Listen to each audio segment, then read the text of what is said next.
নমস্কার, Bengali tales unfold চ্যানেলে সবাইকে স্বাগত। আমি শতরূপা। আজকের গল্প পাঠের আসরে তোমাদের শোনাব রবীন্দ্রনাথ ঠাকুরের লেখা ছোট গল্প অনধিকার প্রবেশ। গল্পটি ভালো লেগে থাকলে আমাদের চ্যানেলটা সাবস্ক্রাইব করতে ভুলো না। চলো শুরু করা যাক আজকের গল্প।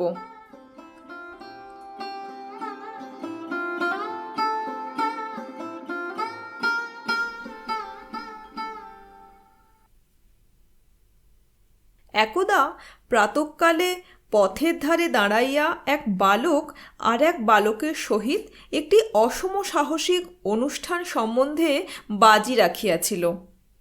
ঠাকুরবাড়ির মাধবীবিতান হইতে ফুল তুলিয়া আনিতে পারিবে কিনা ইহাই লইয়া তর্ক। একটি বালক বলিল পারিব, আর একটি বালক বলিল কখনোই পারিবে না। কাজটি শুনতে সহজ অথচ করিতে কেন সহজ নহে তাহার বৃত্তান্ত আরেকটু বিস্তারিত করিয়া বলা আবশ্যক। পরলোকগত মাধবচন্দ্র তর্কবাচস্পতির বিধবা স্ত্রী জয়কালী দেবী এই রাধানাথজিউর মন্দিরের অধিকারিণী। অধ্যাপক মহাশয় টোলে যে তর্কবাচস্পতি উপাধিপ্রাপ্ত হইয়াছিলেন, পত্নীর নিকটে একদিনের জন্য সে উপাধি সপ্রমাণ করিতে পারেন নাই। কোনো কোনো পণ্ডিতের মতে উপাধির সার্থকতা ঘটিয়াছিল, কারণ তর্ক এবং বাক্য সমস্তই তাহার পত্নীর অংশে পড়িয়াছিল। তিনি পতিরূপে তাহার সম্পূর্ণ ফলভোগ করিয়াছিলেন।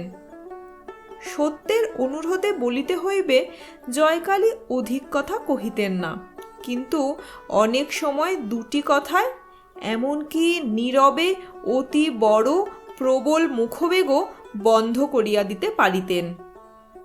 জয়কালী দীর্ঘাকার, দৃঢ় শরীর, তীক্ষ্ণ নাসা, প্রখর বুদ্ধি স্ত্রীলোক।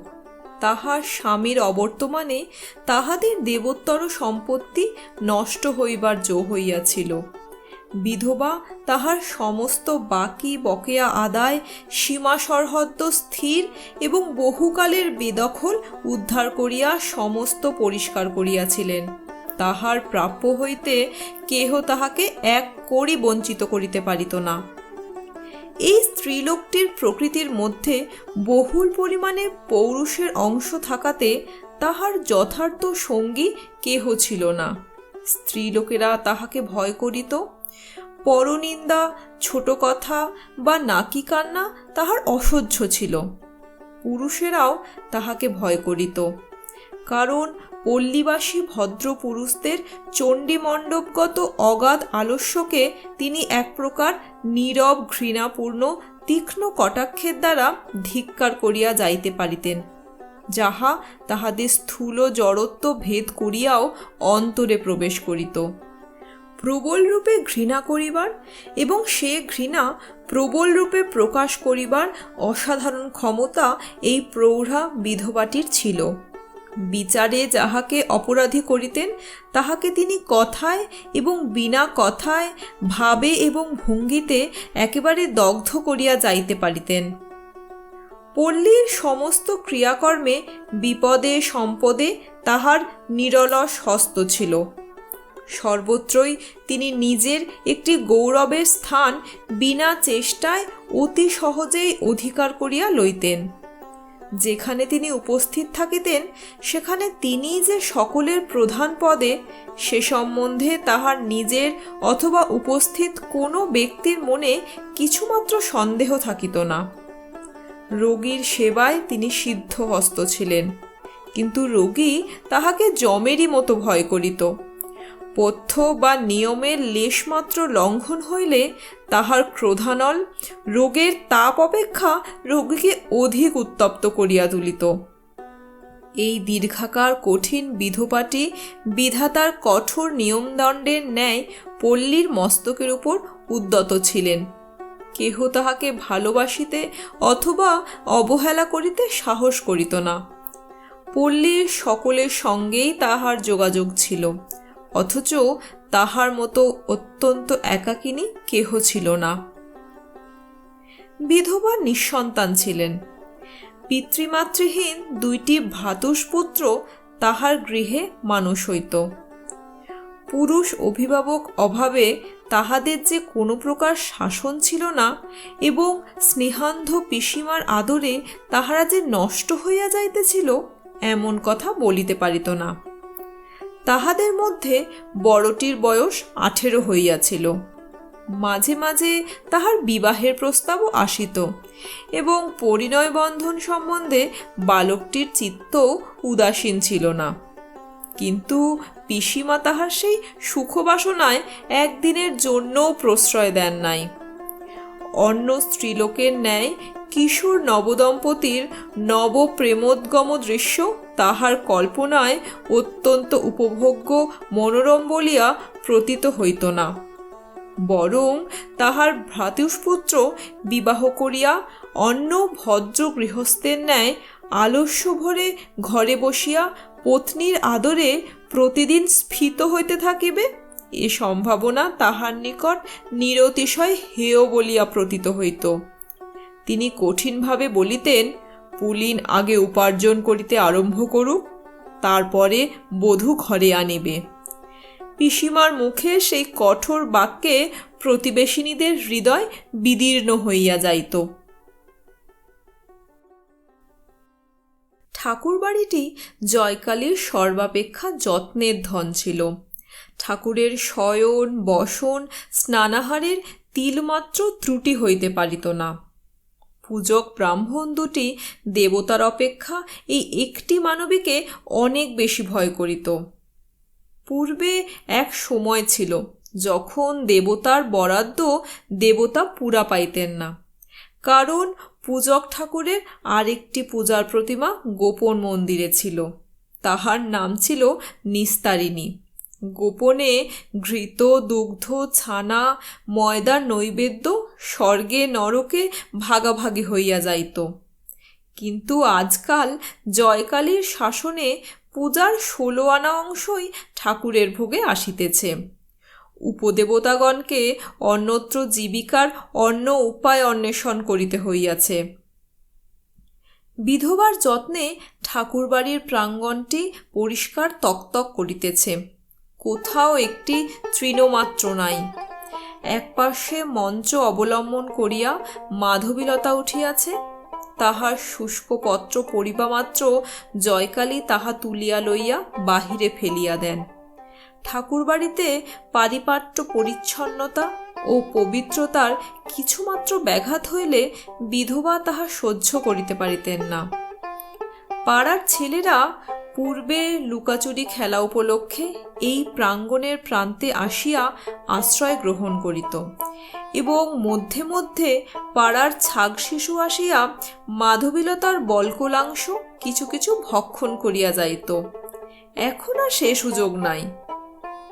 পর্বকাল ব্যতীত অন্যদিকে ছেলেরা প্রাঙ্গণে প্রবেশ করিতে পাইত না এবং ক্ষুধাথুর ছাগ শিশুকে দণ্ডাঘাত খাইয়াই দ্বারের নিকট হইতে তারস্বরে আপন অজজননীকে আহ্বান করিতে করিতে ফিরিতে হইত। অনাচারী ব্যক্তি পরমাত্মীয় হইলেও দেবালয়ের প্রাঙ্গণে প্রবেশ করিতে পাইত না। জয়কালীর একটি যবন করপক্ষ কুক্কুট মাংস ললিপ ভগিনীপতি আত্মীয় সন্দর্শন উপলক্ষে গ্রামে উপস্থিত হইয়া মন্দির অঙ্গনে প্রবেশ করিবার উপক্রম করিয়াছিলেন। জয়কালী তাহাতে তড়িৎ ও তীব্র আপত্তি প্রকাশ করাতে সহধরা ভগিনীর সহিত তাহার বিচ্ছেদ সম্ভাবনা ঘটিয়াছিল। এই দেবালয় সম্বন্ধে বিধবার এতই অতিরিক্ত অনাবশ্যক সতর্কতা ছিল যে সাধারণের নিকট তাহা অনেকটা বাতুলতা রূপে প্রতীয়মান হইত। জয়কালী আর সর্বত্রই কঠিন উন্নত স্বতন্ত্র। কেবল এই মন্দিরের সম্মুখে তিনি পরিপূর্ণভাবে আত্মসমর্পণ করিয়াছিলেন। এই বিগ্রহটির নিকট তিনি একান্তরূপে জননী পত্নী দাসী। ইহার কাছে তিনি সতর্ক সুকমল সুন্দর এবং সম্পূর্ণ অবনম্র। এই প্রস্তরের মন্দির এবং প্রস্তরের মূর্তিটি তাহার নিগূঢ় নারী স্বভাবের একমাত্র চরিতার্থতার বিষয় ছিল। ইহাই তাহার স্বামী, পুত্র, তাহার সমস্ত সংসার। ইহা হইতেই পাঠকেরা বুঝিবেন যে বালকটি মন্দির প্রাঙ্গণ হইতে মাধবী মঞ্জরী আহরণ করিবার প্রতিজ্ঞা করিয়াছিল, তাহার সাহসের সীমা ছিল না। সে জয়কালীর কনিষ্ঠ ভ্রাতুষ্পুত্র নলিন। সে তাহার পিসিমাকে ভালো করিয়াই জানিত, তথাপি তাহার দুর্দান্ত প্রকৃতি শাসনের বশ হয় নাই। যেখানে বিপদ সেখানেই তাহার একটা আকর্ষণ ছিল, এবং যেখানে শাসন সেখানেই লঙ্ঘন করিবার জন্য তাহার চিত্ত চঞ্চল হইয়া থাকিত। জনশ্রুতি আছে, বাল্যকালে তাহার পিসিমার স্বভাবটিও এইরূপ ছিল। জয়কালী তখন মাতৃস্নেহ মিশ্রিত ভক্তির সহিত ঠাকুরের দিকে দৃষ্টি নিবদ্ধ করিয়া দালানে বসিয়া এক মনে মালা জপিতেছিলেন। বালকটি নিঃশব্দ পদে পশ্চাৎ হইতে আসিয়া মাধবীতলায় দাঁড়াইল। দেখিল নিম্ন শাখার ফুলগুলি পূজার জন্য নিঃশেষিত হইয়াছে। তখন অতি ধীরে ধীরে সাবধানে মঞ্চে আরোহণ করিল। উচ্চ শাখায় দুটি একটি বিকচোন্মুখ কুঁড়ি দেখিয়া যেমন সে শরীর এবং বাহু প্রসারিত করিয়া তুলিতে যাইবে, অমনি সেই প্রবল চেষ্টার ভরে জীর্ণ মঞ্চ সশব্দে ভাঙিয়া পড়িল। আশ্রিত লতা এবং বালক একত্রে ভূমিসাৎ হইল। জয়কালী তাড়াতাড়ি ছুটিয়া আসিয়া তাহার ভ্রাতুষ্পুত্রটির কীর্তি দেখিলেন এবং সবলে বাহু ধরিয়া তাহাকে মাটি হইতে তুলিলেন।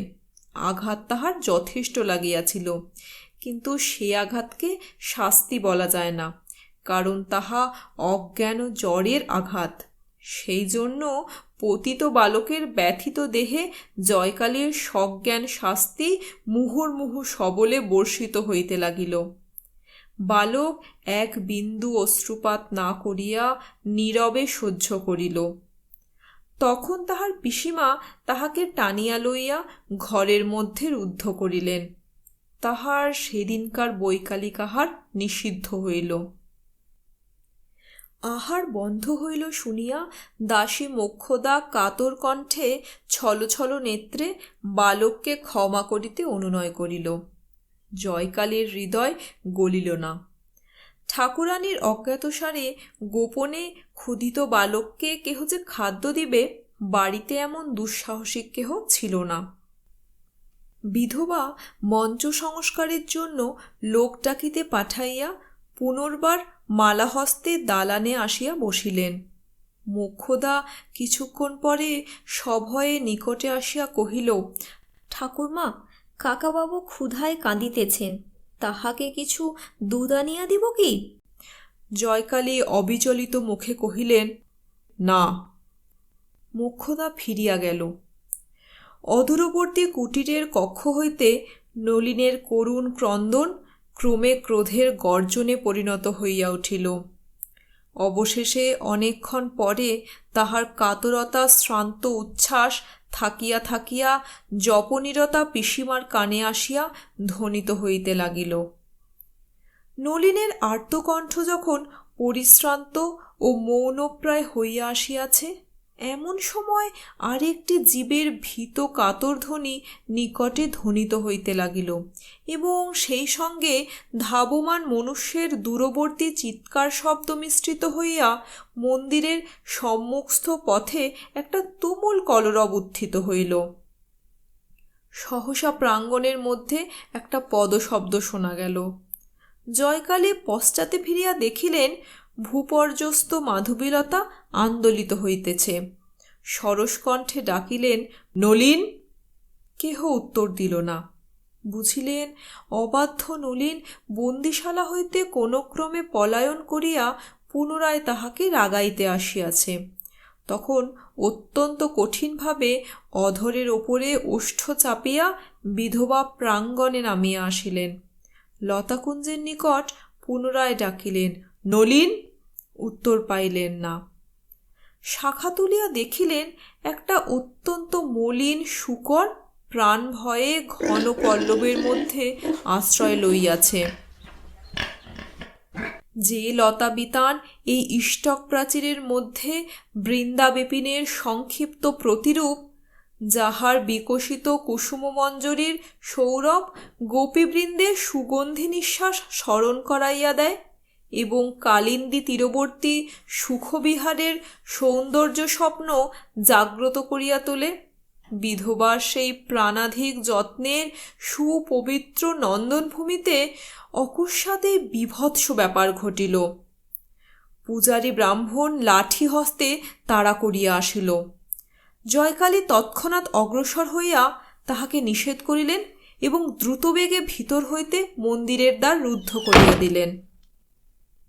অনতিকাল পরে সুরাপানে উন্মত্ত ডোমের দল মন্দিরের দ্বারে উপস্থিত হইয়া তাহাদের বলির পশুর জন্য চিৎকার করিতে লাগিল। জয়কালী রুদ্ধদ্বারের পশ্চাতে দাঁড়াইয়া কহিলেন, যা বেটারা, ফিরে যা, আমার মন্দির অপবিত্র করিস নে। ডোমের দল ফিরিয়া গেল।